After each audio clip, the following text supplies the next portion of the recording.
चंड रात देर सां मूंडा निहारे चवे थो, अरे दीवाना अकेलो तूं बि वेठो आहीं मूं वांगे।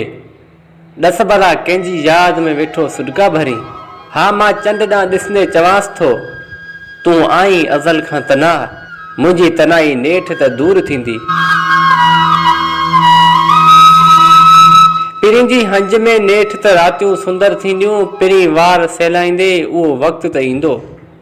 हा पिरीं वार सहलाईंदे उहो वक़्तु त ईंदो, चूड़नि जे कखनि ऐं पायल जी छमकार नेठ त ॿुधंदुसि। जामी मीना जा डुक भरे नेठ त मदोश थींदुसि, ऐं तूं रहंदे हमेशह तनहा। मुंहिंजूं ॻाल्हियूं ॿुधी चंड उदास थी ककरनि में गुम थी वियो।